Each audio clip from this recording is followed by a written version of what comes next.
Resumo do livro Show Negatividade: Técnicas para ser mais positivo e viver melhor, de Caitlin Margaret. Show Negatividade: Técnicas para ser mais positivo e viver melhor é um livro prático que aborda a positividade como a base para mudanças significativas nas nossas vidas. A positividade seria o primeiro passo na jornada a fim de alcançar metas para as quais, anteriormente, nossos esforços pareciam insuficientes e desconectados. Desenvolvê-la significa aprimorar a capacidade de enxergar nossas circunstâncias e nossas experiências a partir de outro ponto de vista, permitindo que o mundo ao nosso redor tome outra forma. A autora, Caitlin Margaret, como alguém que lutou contra a depressão e a ansiedade por mais de uma década, compreende a dificuldade que existe em nos apegarmos a pensamentos positivos e a facilidade de nos afundarmos nos negativos. Foi então que ela percebeu que precisava de um caminho comprovado em direção à positividade. E este livro é a compilação de tudo que ela aprendeu ao longo de sua jornada e que com certeza ajudará a todos os leitores interessados também. Quando o movimento do pensamento positivo viralizou, a ideia mais superficial e simples foi o que ficou no inconsciente da massa. No entanto, muitos acabaram se deparando com a difícil tarefa de desenvolver o trabalho interno necessário para sustentar uma mentalidade positiva. Assim, como qualquer outra habilidade, o pensamento positivo pode ser dominado. Porém, essa é uma tarefa que vai demandar compromisso, um plano e a consistência necessária para seguir esse plano. Mudar é uma tarefa difícil e, por isso, apenas 8% das pessoas são capazes de manter suas resoluções de ano novo. O que ocorre devido à ambiguidade que existe no processo de mudar. Algo que o cérebro tenta evitar a todo custo, priorizando experiências já conhecidas, aquelas que não demandam esforço cognitivo da parte dele. A famosa zona de conforto, que continua sendo assim chamada, mesmo que esteja repleta de pensamentos negativos já conhecidos do seu cérebro.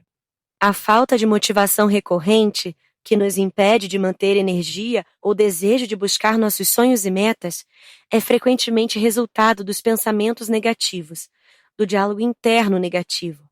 Altos níveis de preocupação são capazes de destruir qualquer resquício de motivação, nos levando de volta à tela principal da Netflix em busca de mais um seriado ou filme para passar o tempo. Contudo, a autora propõe como o pensamento positivo é capaz de quebrar o ciclo do pensamento negativo, podendo assumir o papel do impulso necessário para dar o primeiro passo nessa jornada. Jornada essa que a autora destrincha neste livro a partir de suas experiências pessoais, das experiências pessoais de seus clientes e também por meio de teorias e exercícios práticos.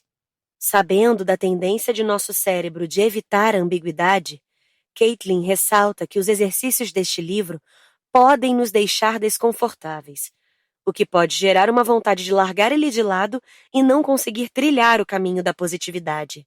Para combater isso, a autora acredita que seja imprescindível entender o quanto a positividade é importante. As duas formas mais comuns e igualmente equivocadas de enxergar o pensamento positivo são estas. Algumas pessoas equiparam o pensamento positivo a um otimismo incessante. Outras acreditam que se trata de um tipo de fuga, em que pensamentos e situações desagradáveis são negados e reprimidos até desaparecerem. Para a autora do livro, entretanto, o pensamento positivo é uma forma de perceber a si mesmo e as situações que fazem com que você se sinta confiante e cuidadoso. Os pensamentos negativos demandam menos energia mental, portanto, são uma forma de o cérebro administrar a ambiguidade com a qual não gosta de lidar. Reconhecer, desafiar e reestruturar os pensamentos negativos, mesmo que seja mentalmente mais cansativo, é o caminho para mudar sua forma de pensar. Portanto, é muito importante mudar o tom de seu diálogo interno. Pense em como você é duro consigo mesmo, mas não seria com seus amigos próximos ou familiares. E, a fim de criar essa transformação sólida, duas coisas são necessárias: a vontade e o caminho. A vontade muito provavelmente foi o que lhe fez buscar este livro, e o caminho é o que a autora propõe ao longo destas páginas. Para começar, ela aborda 3 elementos capazes de maximizar seus resultados. Mantenha-se no presente, assuma o desafio e não perca o foco. Partindo da teoria do psicólogo Rick Hanson, apresentada em seu livro O Cérebro e a Felicidade, que apenas 1/3 de nosso humor, talentos, temperamento e personalidade nos é transmitido por meio de nossos genes, e o restante é desenvolvido com o passar do tempo. A autora convida os leitores a encarar a vida não como uma corrida a ser vencida ou um problema a ser resolvido, mas como um projeto criativo em que cada um de nós, passo a passo, nos tornamos a versão de nós que gostaríamos de ser. Para começar essa jornada, o primeiro passo necessário é aprender a trabalhar pensamentos, emoções e comportamentos. Então, você será capaz de criar histórias positivas sobre seu passado e expectativas otimistas para seu futuro. Além disso, Caitlin aborda formas de dispersar emoções negativas e aproveitar ao máximo as positivas, assim como explica o fato de que essas experiências emocionais influenciam a forma como vemos o mundo ao nosso redor e a nossa personalidade ao longo do tempo. E isso faz parte de um conceito chamado neuroplasticidade, que consiste na capacidade do sistema nervoso de modificar sua estrutura e sua função em decorrência dos padrões das experiências vividas por determinado indivíduo. Dessa forma, a neuroplasticidade é a base do caminho em direção à positividade. Ao aprender a escolher intencionalmente pensamentos, emoções e comportamentos, conseguimos criar caminhos neuronais que serão mais facilmente acessados posteriormente. Assim como um dia em nosso passado criamos os caminhos da negatividade e os tornamos nosso padrão. É importante perceber que nossos pensamentos não necessariamente são verdadeiros, principalmente porque, devido à nossa tendência à negatividade, é mais possível que nossas experiências passadas sejam vistas negativamente. Portanto, é importante que paremos de reabastecer as emoções negativas, pois dessa forma reafirmaremos o caminho neuronal já existente em nosso cérebro, propenso à negatividade. E é muito importante manter em mente que cabe somente a nós mesmos decidir ver uma experiência como negativa e conectar ela ainda mais a um caminho pré-existente em nosso cérebro. A fim de conseguirmos escolher uma reação diferente para determinada reação anteriormente automática em nossos cérebros, é necessário compreender quais são essas ações automáticas, como o impulso de arremessar o celular por causa de um momento de raiva, por exemplo. Com esse objetivo, a autora ensina a seus leitores como reconhecer os pensamentos distorcidos, ou seja, aqueles pensamentos negativos recorrentes que criaram um padrão em nossos cérebros. Assim, como os instiga a combater os pensamentos negativos, mas ressaltando que isso não significa evitar a negatividade. Então, qual é o caminho para fazer isso? Destacar os pensamentos negativos que surgem em seu diálogo interno, pois dessa forma é possível reconhecer pensamentos distorcidos e crenças negativas relacionadas subconscientemente à dieta, a relacionamentos, à autoestima, ao perfeccionismo e à falta de limites, por exemplo. No entanto, reconhecer a negatividade não significa insistir nela. Ou seja, em vez de se acomodar no arrependimento ou no ressentimento, é necessário tomar atitudes positivas para criar um futuro melhor. Isso permitirá que, aos poucos, seja possível enxergar as verdades absolutas que contamos para nós mesmos por outras lentes. Fará com que contemos a história de nossas vidas para nós mesmos de outra forma, uma mais fortalecedora e menos negativa. Portanto, como a autora explica no livro, o pensamento "me formei na área errada e desperdicei minha vida" pode se tornar "levei 15 anos para descobrir minha vocação, mas eu nunca desisti, e agora Estou no caminho para chegar até lá. Cabe a cada um de nós adotar e praticar esses novos pensamentos positivos para que eles se tornem nosso padrão.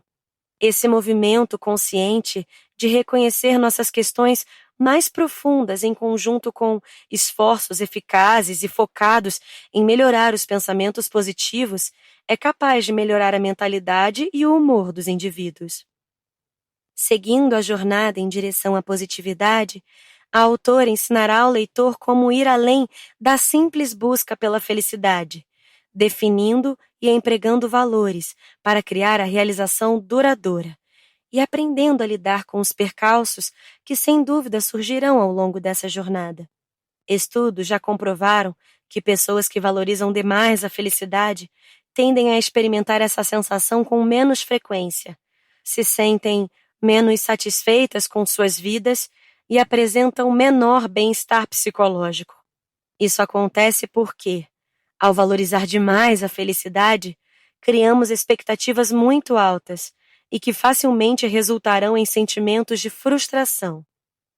Portanto, é muito importante abordar a diferença entre felicidade e satisfação e como estar satisfeito pode gerar felicidade. Pode ser que o leitor se sinta confuso ao entrar em contato com essa nova noção trazida pela autora, já que anteriormente a negatividade foi apresentada como uma parte da vida que precisamos aceitar e que é crucial para cultivar a positividade. No entanto, apesar de parecer à primeira vista, não são noções contraditórias, pois existe uma grande diferença entre reconhecer seus pensamentos negativos e acreditar neles. Assim como aceitar suas emoções negativas permite ampliar sua perspectiva sobre a experiência e entender como abordar questões implícitas, em vez de apenas ignorar sentimentos. Ao abraçar nossas emoções negativas, somos capazes de desenvolver a visão do que e de quem realmente importa para nós. É preciso que a gente mantenha em mente que qualquer atitude que leva à mudança envolve a possibilidade de fracasso, de julgamento e de rejeição. Portanto, se deseja realmente viver uma vida plena, é preciso sair da zona de conforto e priorizar o progresso. Porém, lembre-se sempre de que esse desconforto não é constante, ele vem em ondas. E também não deve ser encarado com medo, como se algo ruim estivesse acontecendo, pois o desconforto nada mais é do que um sinal de que estamos em território desconhecido e é preciso prestar atenção.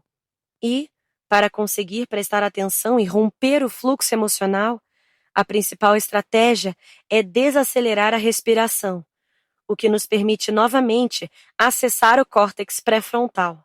O segundo passo, após relaxar, é trazer à tona o pensamento positivo, que vai ativar a flexibilidade psicológica, a disponibilidade de se questionar e de tentar uma perspectiva diferente que seja mais proveitosa para você. E conforme você pratica a positividade continuamente, será possível superar o padrão de negatividade e introduzir um padrão positivo por meio da neuroplasticidade.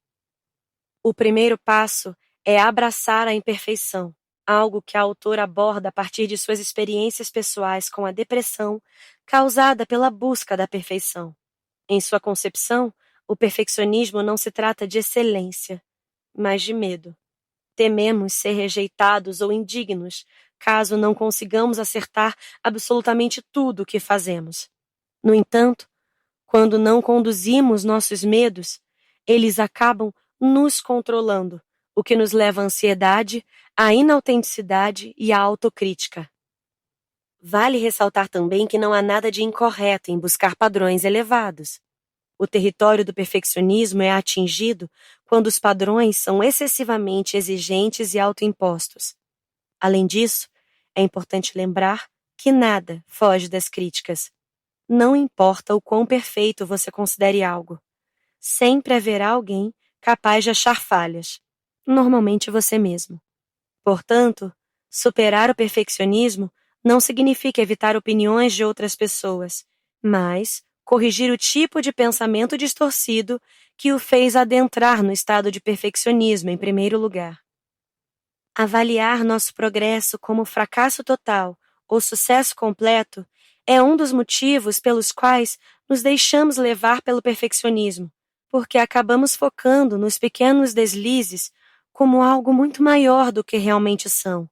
Por exemplo, se você é perfeccionista, certamente vai focar uma única resposta errada dentro de um teste de 30 perguntas cujas outras foram todas acertadas.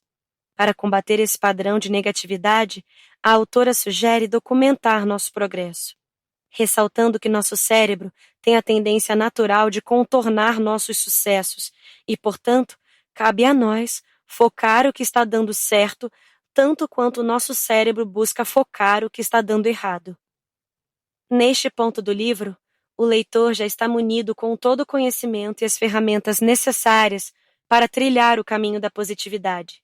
Mas, justamente por isso, pode surgir uma dúvida. E agora? O que eu faço? A sugestão aqui é fazer um plano, pois criar um plano de ação claro faz com que as pessoas tenham 3 vezes mais chances de atingir os objetivos aos quais se propuseram. E para manter a motivação, é importante incorporar a esse plano suas fontes naturais de motivação. O último capítulo do livro busca reforçar para o leitor a necessidade de enxergar a jornada em direção à positividade como uma maratona. Ou seja, é um caminho que precisamos trilhar constantemente, pois à medida que crescemos, seremos confrontados com novas circunstâncias e desafios. Portanto, precisaremos de energia e apoio para nos mantermos na prática do pensamento criativo. Esse é um capítulo voltado para explicar ao leitor como criar um estilo de vida e nutrir relações que impulsionam o esforço interno que já foi feito para chegar até aqui, incluindo a principal relação dentro do contexto da positividade, a consigo mesmo. Mantenha sempre em mente que a positividade é um trabalho interno, o que significa que a resposta para todo e qualquer desafio começa com um olhar para dentro, a fim de identificar a bagagem que estamos trazendo para a situação e como podemos trabalhar pensamentos, emoções e comportamentos para criar uma bagagem melhor. Porém, isso não é um instinto automático, pois os humanos estão condicionados a tentar primeiro mudar suas circunstâncias externas antes de explorar o mundo interior.